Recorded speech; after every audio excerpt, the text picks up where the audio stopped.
My objective in today's conversation is that this should not be a boring conversation. It should be fun, it should be interesting. And if you leave the next 1 hour having enjoyed the conversation, I would consider it a success. And if you got any real health tips out of it, even better. Right? So I want to start with my personal journey, what got me into this. My background is not in healthcare or medicine or any of that. My PhD is in computer science and electrical engineering. And I was not in this field for many years. I was in the semiconductor, chip design, consumer mobile video space. Those are the areas that I started my companies in. But about 11 years back, like everyone else, I would do my annual blood tests. And these were my test results in 2015, August. Okay. This was an annual thing. I would go in, my doctors would look at it and they would give me a clean bill of health. You notice that only one thing is in the red, my triglycerides. And for that, the healthcare system told me, it's a little bit high, just eat better and you'll be okay. Everything else is within spec. And I don't smoke, I don't drink, I'm not overweight, I play competitive soccer, I don't even drink tea or coffee. And so I considered myself in good health. And so when my healthcare system said I was in good health, I completely believed them. But around that time, my wife happened to hear an ad on the radio from the South Asian Heart Center. It was a non-profit. And their objective was to try and understand why are so many Indians having issues with heart disease. So they wanted to collect data on as many Indians in the Bay Area, at least, as they could. And so my wife heard the ad on the radio and she said, "Oh, we must go and do this." And I told her, no, it's not for people like us. We are healthy. People who are not healthy should go. People who smoke, who are overweight, they need to go. In any case, as you all know, a recommendation from a spouse is not really a recommendation. It's an order. And so next day I was at the South Asian Heart Center, giving my blood sample. In any case, it turns out that I was diagnosed with heart disease. I thought I was in great health. My healthcare system thought I was in great health. But when the South Asian Heart Center did my blood test and they did a coronary calcium CT scan to collect data for themselves, not only did they find that I had heart disease, I was called in the next day and they told me that I was at the 98th percentile of calcification of my arteries for my age. I was 43 then. My calcium score should have been 0. It was 266, which is ridiculously high. I had full-blown heart disease and I was in a state of shock. I was in a state of shock because until then I thought of myself and everyone else thought of me as being very healthy. But I was very, very in a very unhealthy situation. And so I went back to my healthcare system and I asked them, how come you guys said I had no problem? And they just shrugged their shoulders and said, well, that's the problem with heart disease. It's hard to tell. It's asymptomatic. We might be living with it, but unlike when you get a cough or a cold or fever, with heart disease, you might be having heart disease and you might not even know about it. And an interesting statistic I learned then was that 30% of people find out for the first time that they have heart disease after they are dead. Because they get a heart attack, they're gone. And then afterwards, somebody says, oh, you know what? In the post-mortem, they found out that they had heart disease. That's a very scary statistic. And this problem is even worse for South Asians. And so, in any case, I was very, very much in a state of shock. And I was assigned a cardiologist, a dietitian, a whole team to help. And so I was put on this very intense diet, low carb, high protein, cut all dessert from your life, have healthy fats. And so for 3 months I did it. I followed it to a T because I was so nervous. And as you can see, my markers improved. which on one hand is great because that's what I needed to do. But on the other hand, it did not feel great because I could not eat anything I liked. It felt like a life of sacrifice. Anything I wanted to eat, no, you can't because that's not good for you. And so my markers improved. I was put on medication, but I also made all these changes. My markers improved. And I thought to myself, it's good my markers improved, but I can't imagine living like this for the rest of my life where I can't enjoy the things that I like. And so that got me started on a journey to figure out how can I live this, how can I achieve the same objectives, but in a more sustainable manner that I could actually imagine doing for the rest of my life. And so when I wanted to make this change, I had to think to myself, why do I want to live healthy? Only because my markers are bad? Or is there some longer term view? And when I thought about it, I said, I've seen my parents, I've seen my grandparents, my uncles, aunts, all of them. And there were two very clear groups. One that in their 70s and 80s still were very healthy and were independent. And then the second group who had to be taken care of. Every small thing had to be taken care of. They were not independent. And they just they struggled with it. And I realized that if I want to be in that first bucket, I had to start making changes now. I was already a little bit behind because of this diagnosis, but it's never too late. And so I had to have clarity that I wanted to maintain my independence and be able to take care of myself physically and mentally until the very end. Whenever the end comes, whether it's in the 50s, 60s, 70s, 80s, however long I am given the privilege to live, I want to be able to do it on my own terms. Second, I love playing soccer. I play it every Saturday, Sunday. In fact, right after this, I'll be going for my game. And I had a chance to play in a few pretty big tournaments. In fact, last year, I went for this tournament. I was playing in the 50s league. And when I was there, I noticed there was a 60s league and there was a 70s league. And I just went and watched those games and I found it so aspirational that, even in your 70s, people are playing competitive soccer. And I want to be one of those people. And finally, I enjoy my work and I enjoy having these very interesting, meaningful conversations with people. And I want to be able to do that for as long as possible.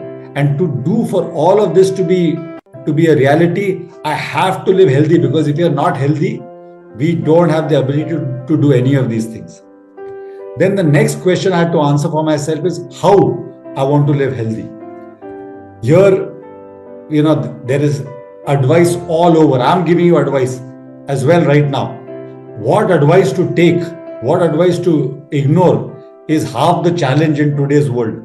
And so for me, I wanted to make sure that whatever I did, whatever I listened to, I wanted it to be science-based and personalized to me. Because telling people advice that is generic is okay, but the more personalized it is, the better. Second, I wanted, because of my background, my PhD has taught me look at data. But I also learned that data is important, but you have to also keep checking in with how you feel, right? Our bodies are pretty good at telling us certain things, and certain things it can't. Like I said, heart disease is asymptomatic. My body did not tell me I had an issue. But there are certain other things that our bodies tend to be very good guides on guiding us on the right things. And so use a combination of data as well as how you feel. And third, probably this was very important to me, especially because of those 3 months of going on this intense diet, is I wanted to live a lifestyle that was fun and that should not feel like a sacrifice. Now, how should one do that? And so I came up with my own framework on how to be able to achieve this third point. I created 3 buckets. The first bucket was I called my non-negotiables. And this is what am I not willing to give up. I want to live a healthy life, but what is it that matters to me so much, that brings me joy, that I don't want to give up? For example, in my case, I like Nutella crepe. Okay, I love it, and I want to be able to eat it. I don't want to have to feel guilty. Oh, I can't eat it because it's unhealthy. Yes, it is not the healthiest thing to eat. Absolutely true, but I don't want to give it up. I love Ghirardelli ice cream. It's not like I eat it every day, but when I want to eat it, I want to eat it without any guilt. And I love playing soccer. Now, one can say soccer is healthy, right? Why should you worry? But for example, because of playing soccer over all these years, my neck is completely reconstructed with titanium. My right leg, from my ankle to my knee, is reconstructed with a titanium rod, all because of soccer. So many people tell me, you know what, you need to understand your age, you better back off, don't play such hectic sports, go play golf. And I want to play golf, but I also want to play soccer. And so to me, these are non-negotiables. These give me joy. I don't want to give it up. Second bucket, negotiables. What am I willing to give up? I mean, I never had that much alcohol ever, even in the first place. I don't mind giving it up. If that's what it takes, no problem. I love Krispy Kreme donuts, but they are just full of trans fats and all of that. So I said, okay, if I have to give it up, I'm willing to give that up. And I love hot water showers, but I found that there are certain mental benefits, not physical benefits so much, but mental benefits to cold water showers. I hate cold water showers, but okay, I'm willing to negotiate and give that up. And third was, what am I willing to add? Things I never did in the past, but sure, if it shows that there is value in doing it to become healthier, I was willing to do it. So, like, I never thought eating a salad was for humans. I thought cows eat grass and humans eat proper food. But I found that there is benefit, so I was willing to add it. Strength training. I always thought of cardio as the right form of exercise. But over time, I learned that strength training matters, even to regular people like us. In fact, it matters a lot. So I was willing to add it.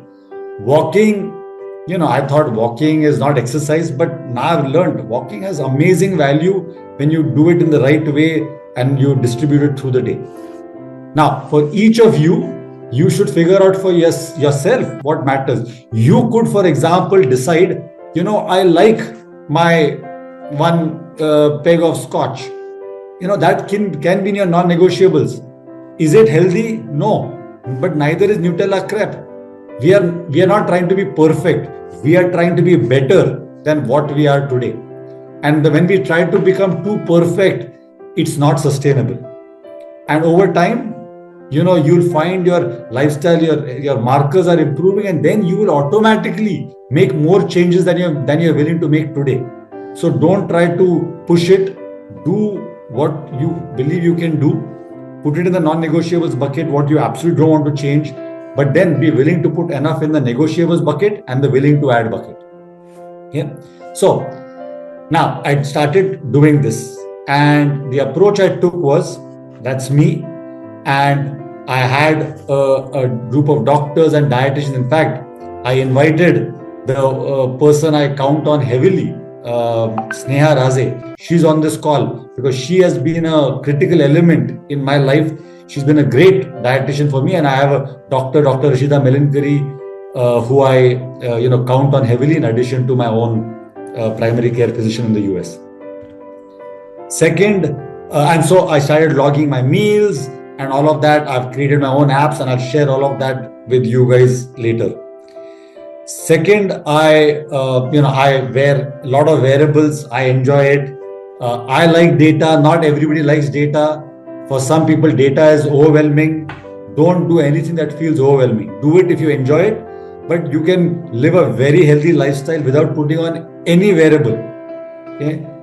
If you like it, put it on. I decided to put it on. Both wearables on my body, as well as like a body composition analysis scale, a blood pressure monitor. I have all of that accessible. I collect data on myself throughout.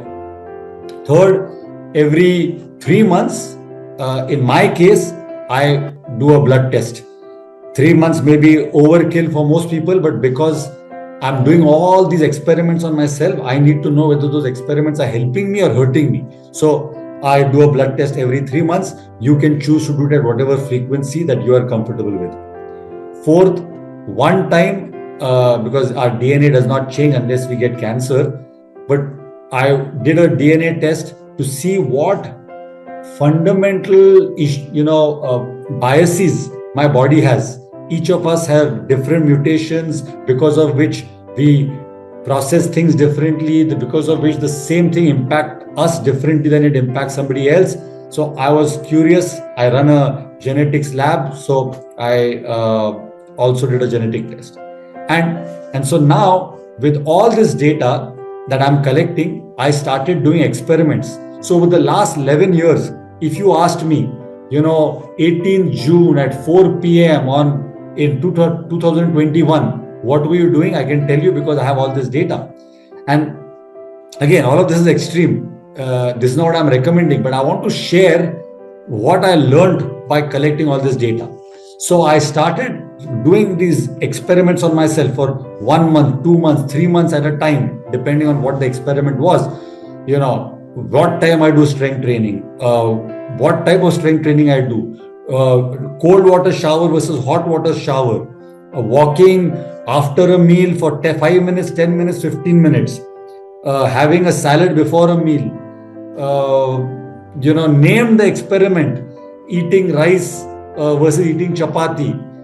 When you eat the rice, do you cool your rice? Do you heat you name the experiment? I've done it and I write about it in my blog post. I'll share the link to the blog post if you're interested. But I share all my experiments that I do and what I learned. Now, the objective is not so you follow it exactly. The objective is so you can see the thought process and do it for yourself. Most of what I talk about will apply. Certain things you'll have to tweak it for your specific situation. And in the blog post, I talk about how I did the experiment, what I learned, and what you could potentially try and do for yourself. Okay. So I've been doing this for the last 11 years. And so I want to share with you now when I'm actually living a life where I'm eating my Nutella crepe and my Ghirardelli ice cream and I'm playing soccer and I'm doing all these various things that I've done. What do my markers look like today? And this is what it is. This is as of August 2025. I just did my blood test last week. So once I get those results, I'll put those on. But it has now been very steady. You look at my markers everywhere, they're equal or better than they were in, after the 3-month intense diet. But the more interesting part is I'm enjoying my life. I love what I do. It's now not a sacrifice, it's actually fun. And it's not just the blood markers. Like my resting heart rate. A resting heart rate of 50 to 60 is considered very good. My resting heart rate is 39 to 44. I am not a star athlete or any such thing, but my resting heart rate is about the same as some of the top athletes in the world. And what I've shown is you can get there without doing anything extreme. I wear an Oura ring, and the Oura ring gives you your cardiovascular age. How old is your heart relative to your chronological age? And the Oura ring goes from minus 15 years to plus 15 years. Mine has hit the bottom. It's minus 15. Now it says much younger. My body fat has used to be about 22-23%. Now it is 12%. I can go on and on. The point is, it is all improved for someone who had heart disease, but who is not living a life that is very extreme. While I can get my data and all of that, but my day-to-day, people see what I eat, people see what I'm doing, and they're like, wow, you can do all of that and still have good markers. And that's the point I wanted to make. And so, in any case, I did this for myself. And then about 4 years back, I started convincing people I knew to do this for themselves, to see whether they saw the same benefits as me. And now this 350 number is also a little bit outdated. There are about 1,000 odd people who have gone through this, and the numbers they have seen, the improvements they have seen are just absolutely amazing. And so when I saw that, I said, okay, let's get to how can we take this further. And on today's call, I just want to give you an understanding of what's happening. Why is all this improving? And I want to try and do it in a simple manner. And so, there are the 4 horsemen, as has been described in the book, the 4 root causes of death: heart disease, cancers, neurodegenerative diseases like Alzheimer's and so on, and diabetes. Diabetes may not directly kill a lot of people, but it is a root cause of many other things as well. So, for example, here are some interesting statistics. 50% of deaths from heart attacks go from people who had normal LDL, the bad cholesterol, the LDL cholesterol. They had supposedly normal levels, and yet they died of a heart attack. So what's going on? Why is the thing that people are checking the reason that people are having heart attacks? Cancer, 40% of cancers can be reduced through lifestyle changes. So of course our genetics play a role, but lifestyle plays a pretty big role. Neurodegenerative disease like Alzheimer's begin 20 to 30 years before the first symptoms show up. So it may already be happening. And again, they've shown, there's a lot of data that shows that it's these small decisions we make every day about our lifestyle that's causing issues later on in life. So let's make those changes now. And type 2 diabetes, today in the US, 88% of the population is already insulin resistant.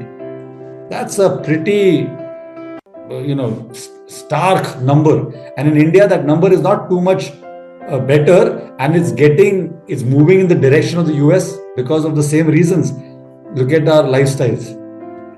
But the root cause behind all 4, when we keep talking about lifestyle, it's our metabolism. And what is metabolism? It's a fancy word that says how well does our body convert food and oxygen into energy. When we are young, our body is pristine.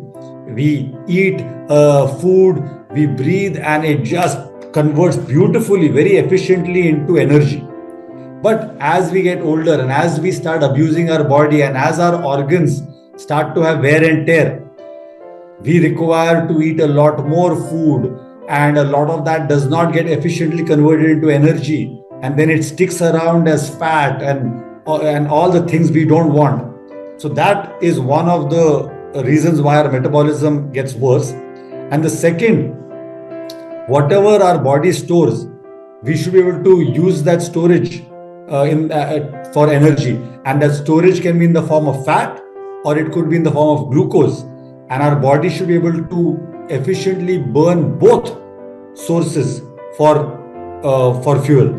Again, when we are younger, our bodies are beautiful. They know how to convert both fat and glucose into energy. As we get older, we lose that ability because of this constant abuse that we put our bodies through. And so, if the key takeaway from this slide really is, it's about metabolism. So let's focus on metabolism. So there is metabolism. Now, there are 3 things that impact metabolism. Our genetics, which we can't do much about. We can't change our genetics, at least today. In the future, maybe that will change with CRISPR and all these new technologies. But today, we can't really modify our genetics, but we can be aware of them so that we know what our proclivities are, what our biases are, which we need to be aware, which we can maybe take care of through some other means. Second, our lifestyle habits, how we sleep, eat, and so on. And third, environmental factors. Again, not much we can do about our environment. Some small things we can maybe change here and there, but overall, the one thing that we can impact the most is our lifestyle. Okay, and lifestyle has exercise, sleep, nutrition, and stress. Okay, and so what do? Every year we do our blood test, we measure all these parameters and many more, And if something is out of whack, we say, oh, our metabolism is getting out of whack, we need to do something about it. So then we go back and start, for the next few days at least, I'm going to start eating better today, and I'm going to definitely go for a walk. And that lasts for a few days or weeks. And then we go back to our old habits, and we are back to next time when we do our annual blood test, numbers get slightly worse, and we say, I'm really going to work on it. And the other problem is, when you look at your blood test, for example, cholesterol, what's this magic number? 200. Okay. Now this 200 is a complete bogus number, but it was a number that was come up in 1955 because of a study done on white, basically Caucasian males. It doesn't even apply, that 200 number doesn't even apply to Caucasian females. Forget applying to South Asians. But that study from 1955, even today, even in India, is used as the, keep your cholesterol below 200. But you will see, if it's 199, there'll be nothing underlined, there'll be nothing bolded, we all go home happy. When it's 201, suddenly it's underlined, it's bolded, oh my God, 201, you really have a big problem, you need to improve your health. But why? Why is this so, digital? 199 is good and 201 is bad. The reality is we have to look at our trends. And 200 also, these numbers, we have to find the right numbers to look at. And so, in any case, those are the reasons how we typically manage our health. And if we can make small tweaks and not look at single numbers, but look at trends, we can start figuring out, things are moving in the wrong direction. For example, in my case, when I was diagnosed with heart disease, my cholesterol, total cholesterol, was less than 200. It was 190. So that's why nobody flagged it. But then when I went back afterwards and I looked at it, I saw my cholesterol was 170 1 year, and next year it became 182, and then next year it became 190. But nobody said anything because it's below 200. And I think that thinking is something we need to change. Let's not wait for look at one number. And so this is a cycle, and we keep doing this every year. And then one day, 20 years later, we figure out we have heart disease and we are shocked. Okay? So with this, there are two slides I've put up, the next two slides, which are a little bit technical, but I'll try and explain it in very, very simple terms so that you understand what's happening inside your bodies. Because what I have found is when we start understanding in simple terms what's happening inside our bodies, we become that much more aware of what to do and how we can fix it.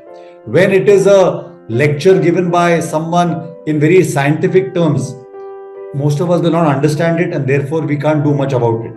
So I will take a shot at explaining it, and I've done this enough times, so hopefully I don't do a bad job of how to think about what's happening in our bodies. So on top you see red is glucose and blue is insulin. That's the legend. Now we eat our food.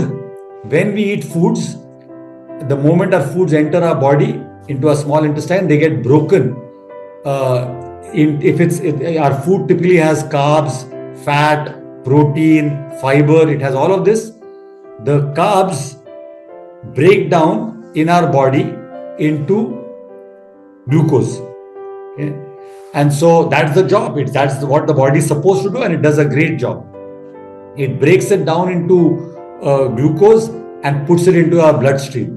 So many times if you try to do a test, right, you prick your finger, you will see, my blood sugar level right now is 130.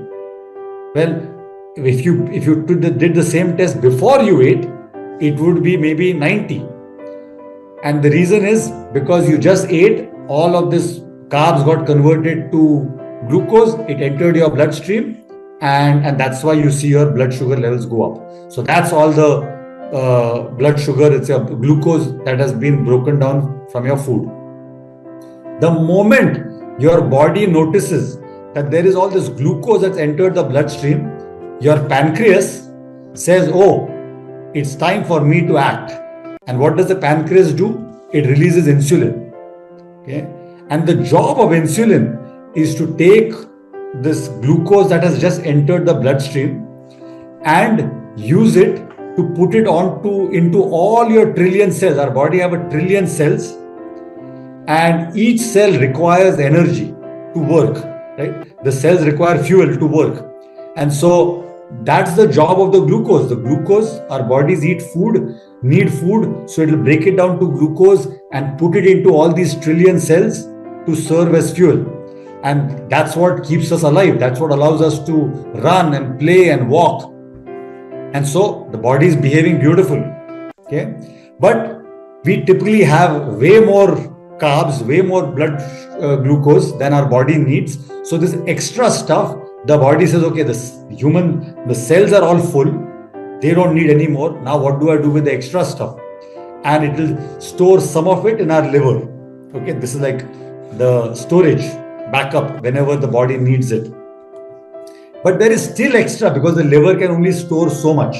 What to do with the extra amount? Then the body says, you know what? Wherever there is muscle, keep it there. Store this glucose in the muscle as well, because when you go for a walk, you're going to need it. Let me store it there so you'll have it handy whenever you go for a walk or a run. Okay. But we again end up eating a lot of carbs over time. So what should the body do if there still is extra carbs? Then the body, if we decide, we have two choices. I can either sit down on my couch and watch television, in which case that glucose is going to stick around in the bloodstream. It's not going anywhere. Or you can go for a walk.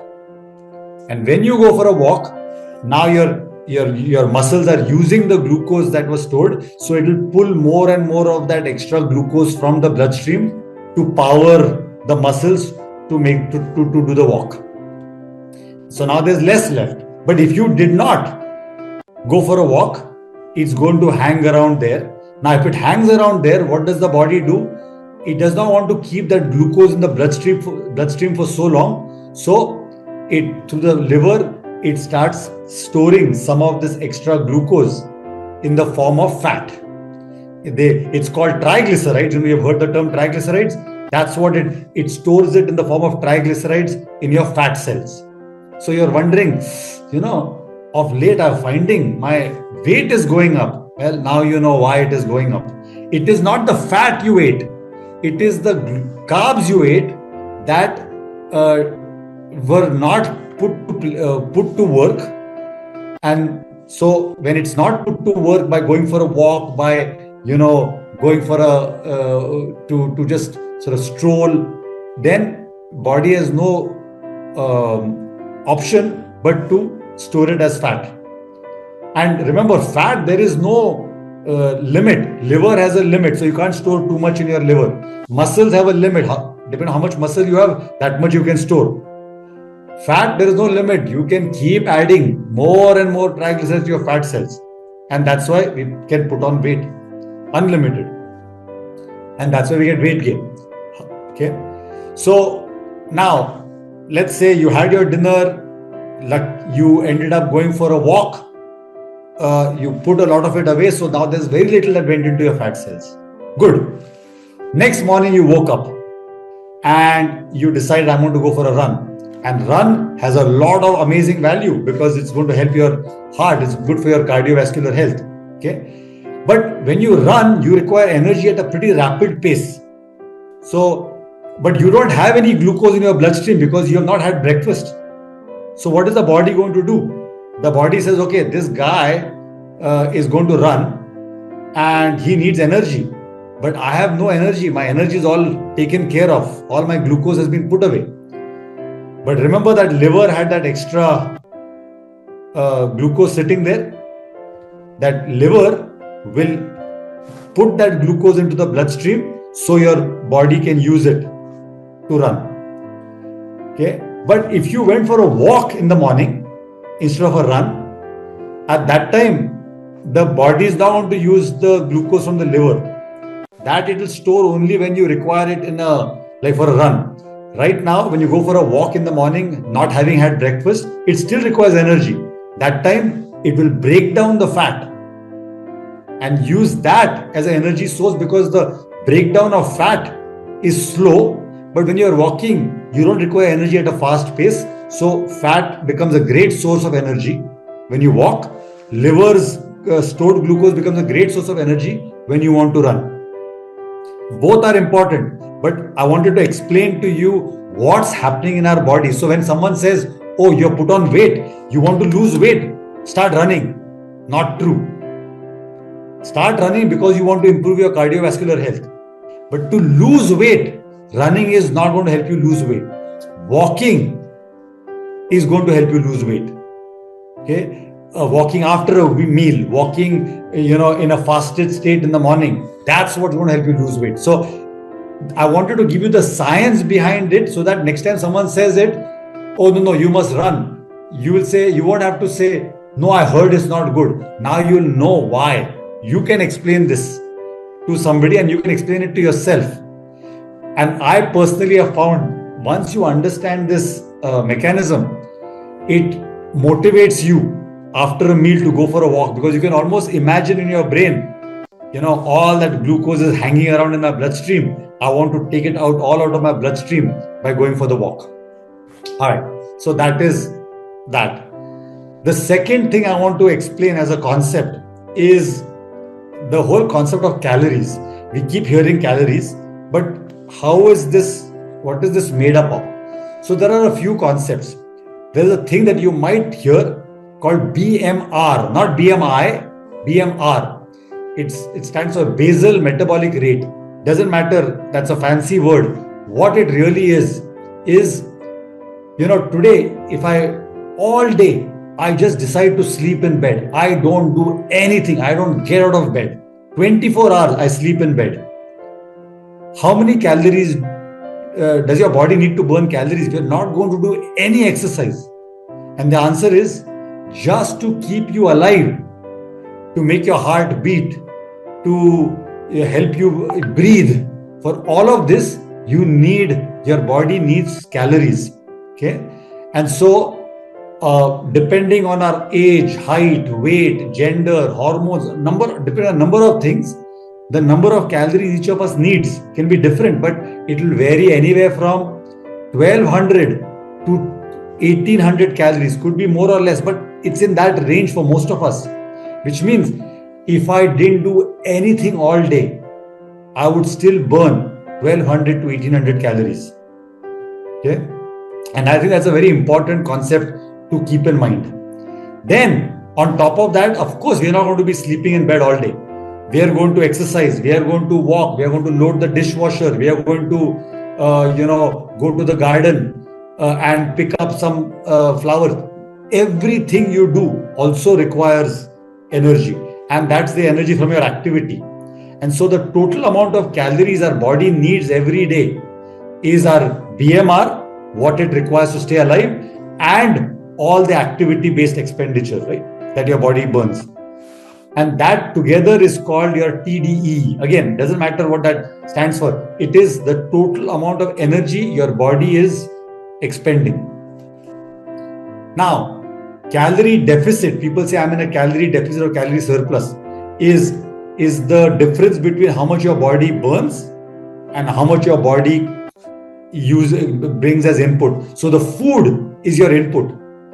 Okay, and so if let's say that you had your BMR is 1500 calories, you did 1000 calories worth of exercise during the day, your total energy expenditure is 1500 plus 1000, 2500 calories.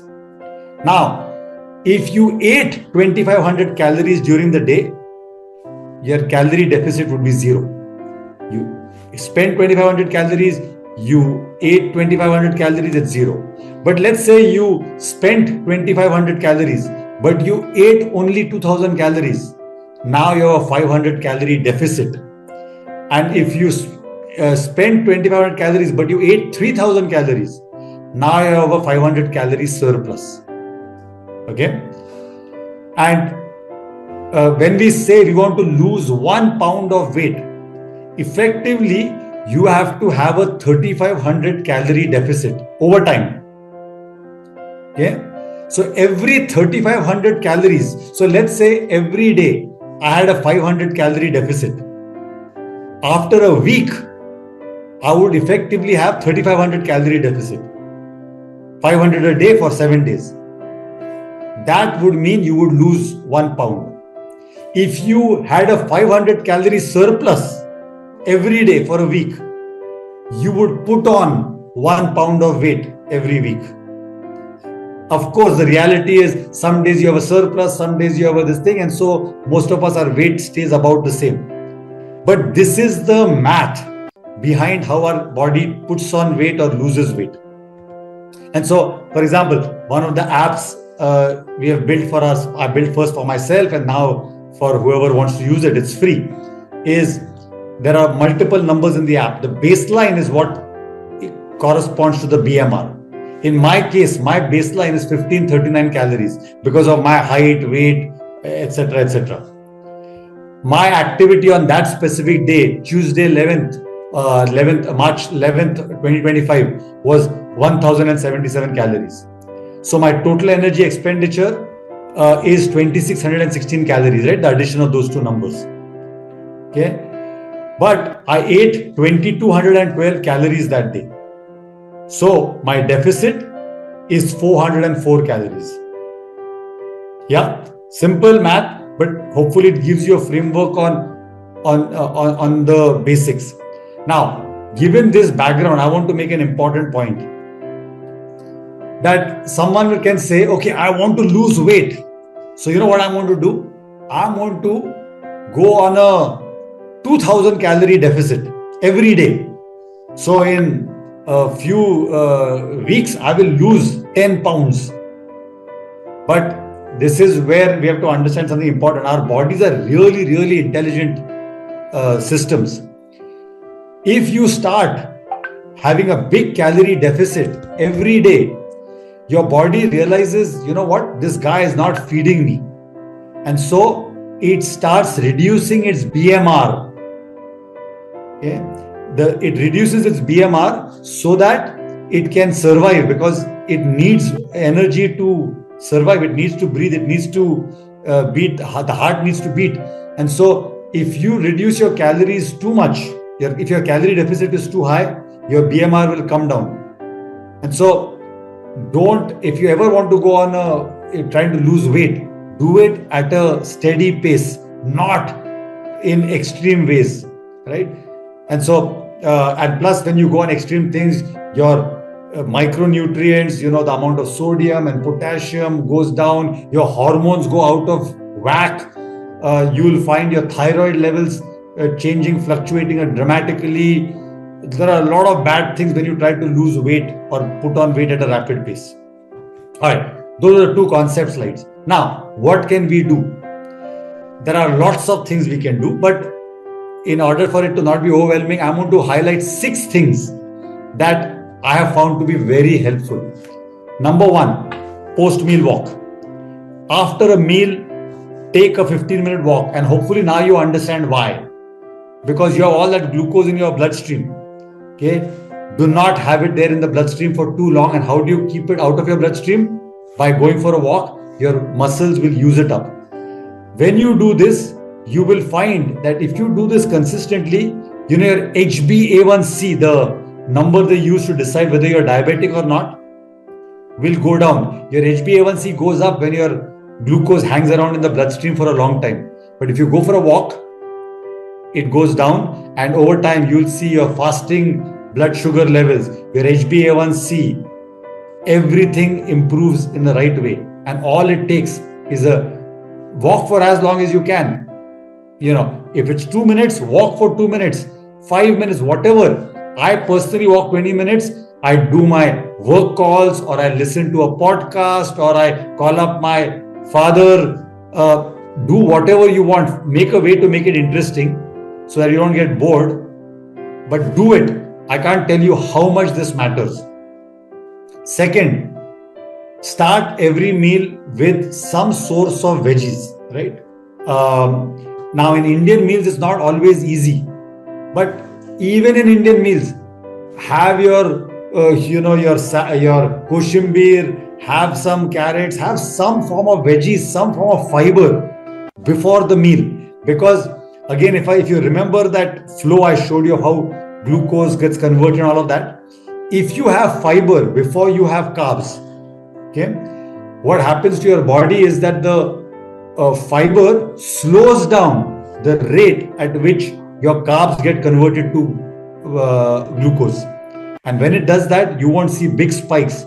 Your insulin has a chance, as it gets converted to glucose, for it to put it to use. So it's good for you to have fiber to slow down the conversion of carbs to glucose. Again, very simple hack. It doesn't take much. We have veggies in our food. Have that first. Then have your fat, protein and carbs. Okay. Hydrate well. Simple one. But the value of hydrating is incredible. Okay. Now, how do you know you're overhydrating or underhydrating? Simple. Look at the color of your urine. If it's dark yellow, you're not hydrating enough.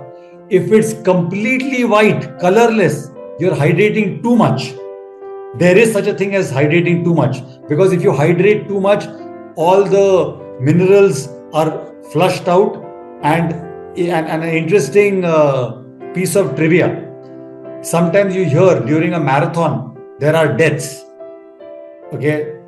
And the question is, why did people die? Because they were not hydrated, because of dehydration. And the answer is, that's not the case. More people die at a marathon because of overhydration, not dehydration. Okay? There's a condition called hyponatremia, because you have too much. So just easy test. Don't listen to, are you feeling thirsty or not? Drink water. And if your urine color is a light yellow, that's the right amount of hydration. Macro balance. What does this mean? We need to have the right balance of carbs, fat, protein and fiber. Okay? Most of us, especially in Indian diets, we have and tend to have too much carbs, not enough protein, not enough fiber. And our fat sources are typically heavily more saturated fat than unsaturated fat. Okay? Have the simple rules that I follow are: make sure you have about 1.2 to 1.5 times your weight in kilograms in protein. So if someone is 60 kgs, then have between 72 to 90 grams of protein in the day. That's one. Second, have enough fiber. Most of us do not have enough fiber. Okay? 95% of Americans, and I don't know what the number is in India, it might not be as bad, but it is still very bad. 95% of Americans don't get the required fiber intake. And that one thing can single-handedly improve the indigestion, constipation. It plays havoc with our hormones. Our microbiome improves with hormones. With fiber. The benefits of fiber is such low-hanging fruit. We need to be able to make sure we have enough fiber. And I have, in the various blog posts, enough and more sources of fiber that are easy for us to consume. Fifth, strength training. Again, I always thought strength training is for people who want to become bodybuilders. No, it is for everybody, because remember in that diagram I showed you, the more muscle you have, the more glucose can get pulled out of it and stored there. We need it, and women need it as much as men. And if you're in perimenopause, menopause, you need it even more. And so there is nobody who should be saying, yeah, but it's not for me. Strength training is for everybody. You don't have to start, lifting like weights that are beyond your level and get injured. But lift weights that improve, that are a challenge. They don't have to be super hard, but they have to be a challenge. Otherwise, you're not doing anything to help with muscle. And by the way, the number one, there are quite a few interesting metrics, but one of the top metrics for longevity is your muscle mass. The higher the muscle mass, the higher the longevity, at a population level. And there's a reason for that, because A, it serves as a source of storage for glucose. B, most people after 60, the chance of having a fall and breaking your hip are high. And why does that happen? Because our lower body, we have lost muscle. It's never too late to start building muscle. And sixth and last is sleep schedule. Okay, we all talk about sleep. We need to improve sleep, but sleep is the number one thing that most people struggle with, especially as we get older.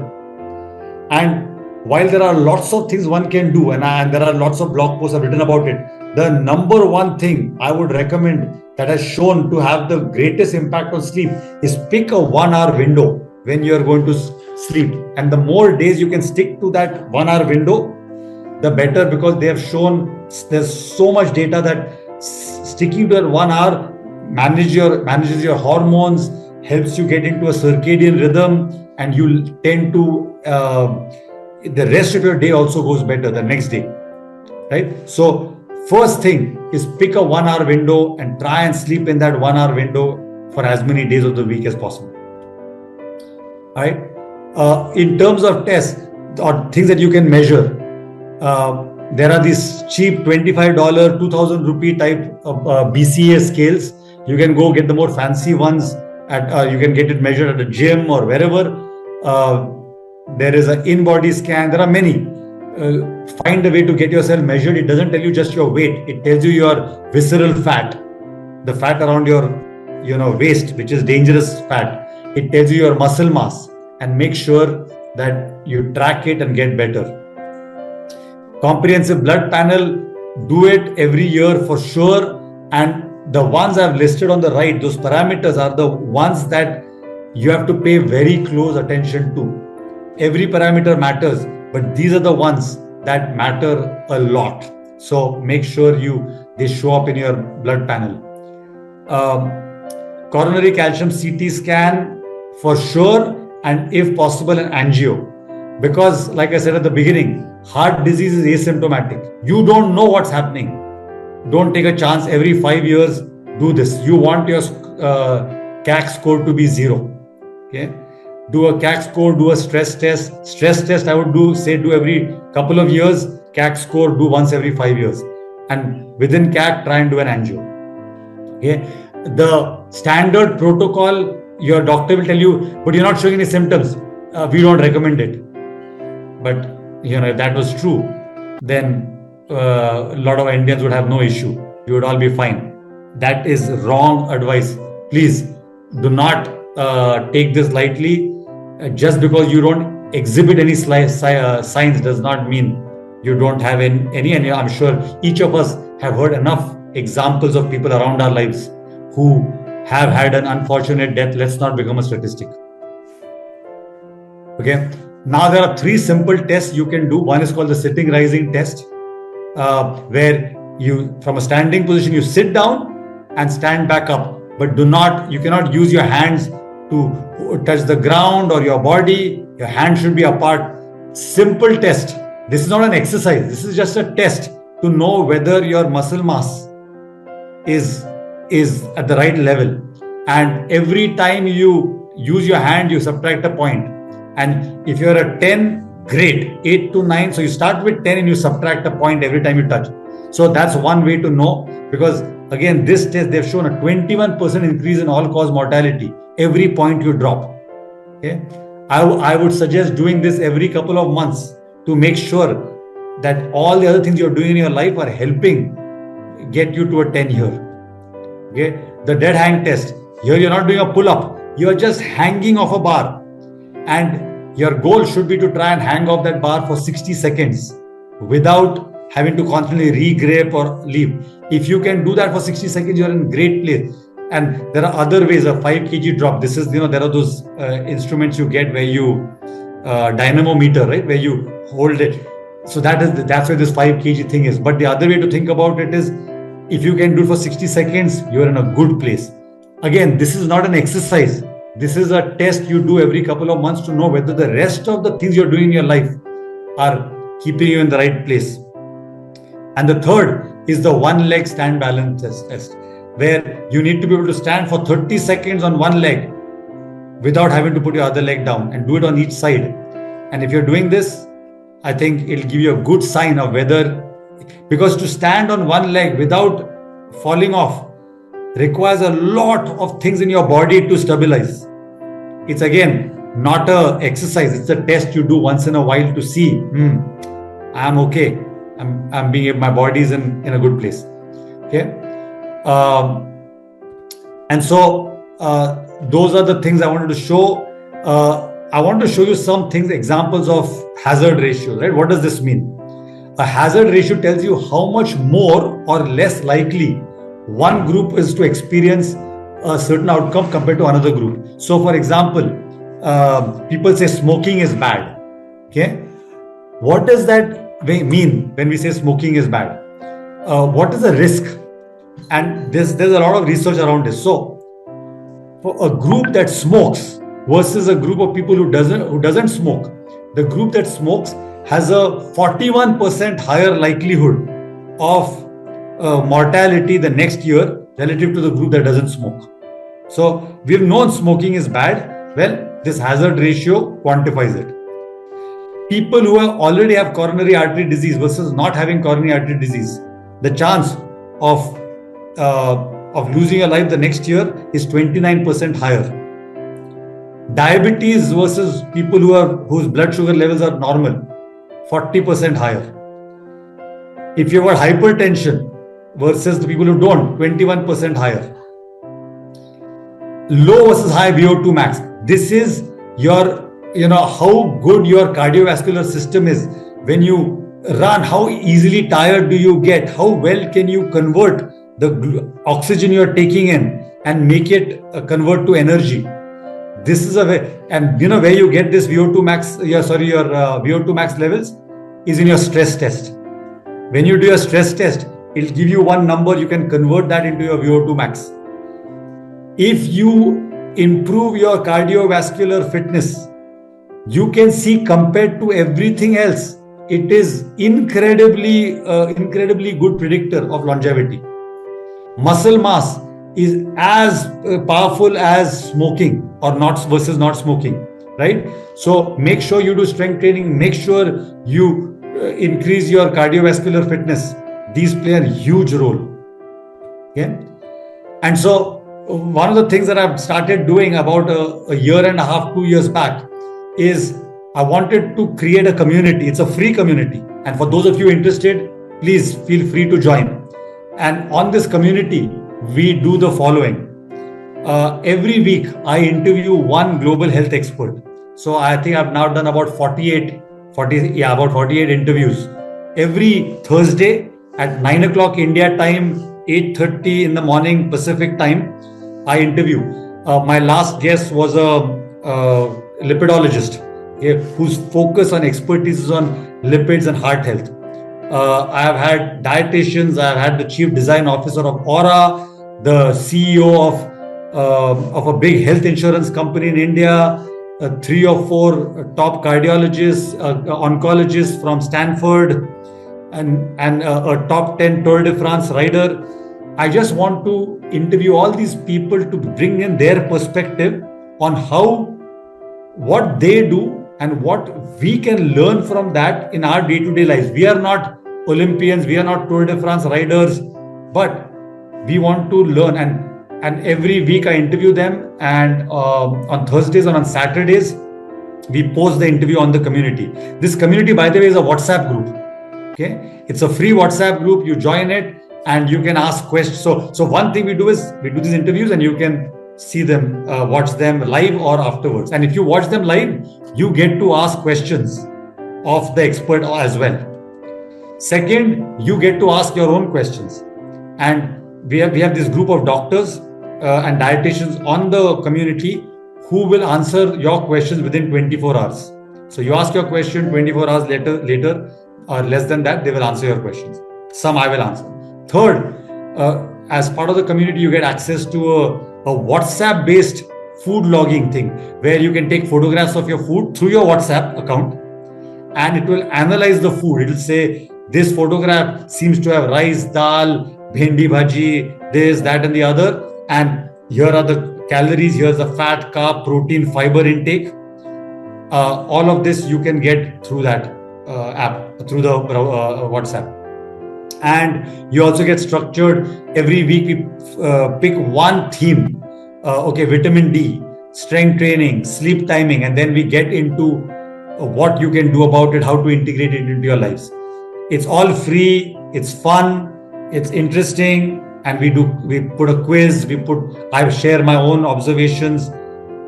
You can take as much out of it or as little out of it as you want, but that's the community. The other thing we do on the community, for example, is right now we're doing a 12-week course, 15 minutes a week, only 15 minutes, where we have a really good physiotherapist, one of the best I have actually ever seen in action. And every week he does a 15-minute session on one specific aspect, migraine, how to deal with migraines. If you have lower back pain, what are few exercises you can do? If you have neck pain, what are simple exercises you can do? He actually shows the exercises. And then again, within a couple of days, for those who missed it, we put the recording of that on the WhatsApp community. And so these are all free resources. You can access it as much or as little as you want. There are also some paid resources that we have created. So actually, this is one more of the free ones before I talk about the paid. The blog post.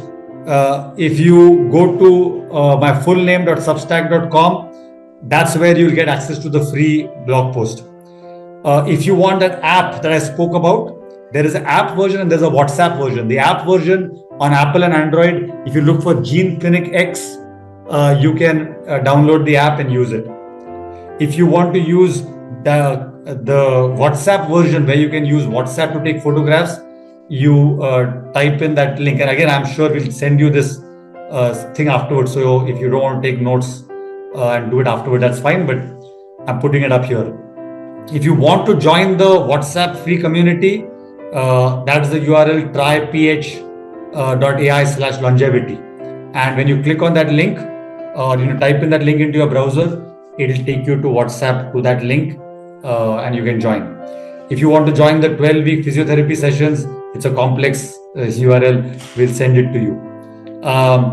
If you want to watch all those past talks I've had with these global health experts, they are there. We have posted them all, as well as questions others have asked and the answers.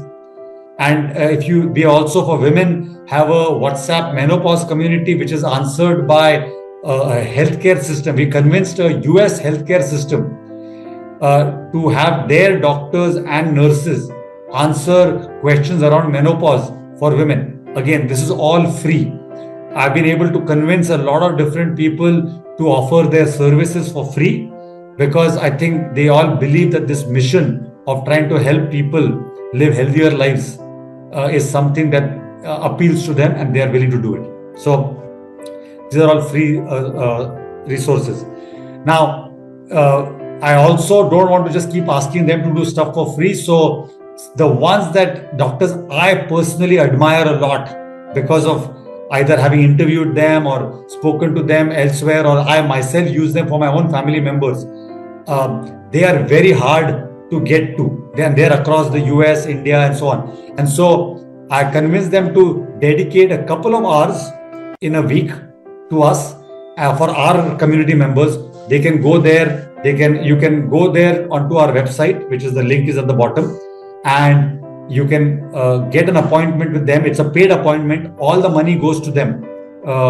We don't take cuts and all of that. But we wanted to make sure that access to people, that doctors that we think highly of across various domains, cancer, heart disease, pain management, name it. And many of them I have personally used for my own family members. So if that's ever of interest, you can go do that. And the last thing that is a paid thing is, I mentioned earlier that our blood tests give a certain amount of information. Our genetics give a certain amount of information. And so one of the things that we are just about to, in fact, we've done a soft launch and we're going to do a proper launch in a few weeks, is this test called Mira1, where we take your blood sample. And this is right now in India. So if anybody is going to India, you can do it. In the US, we'll probably do it in a few months. But what we do is we come to your home, take a blood sample, and from that blood sample, we do your blood test. We do a whole exome sequence. We sequence your genome. And we do a third test called pharmacogenomics, where we we understand the impact your genes have on your medication, like how each of us processes medication is a function of our genetics. And we take all of that and we start putting it together to provide you very targeted feedback. For example, this is actual feedback on one of us in our own group, because we did it on ourselves first and we were blown away by the results. So for example, one of us had this thing that said our LDL and ApoB are both above ideal, but our DNA explains why our liver doesn't clear cholesterol as efficiently, which means however good a lifestyle that person lives, their cholesterol levels will always be higher because they have this one genetic mutation. Or another person had a blood clotting thing in their genes, which means that they need to be very careful about blood clots, and so they should take certain medications and avoid certain other medications, and so on and so forth. And so this is a test that we are going to be offering, we're already offering, but this is not meant to be a pitch for anyone to do any of this. I just want to make available all the resources, and so you can use it as you see fit.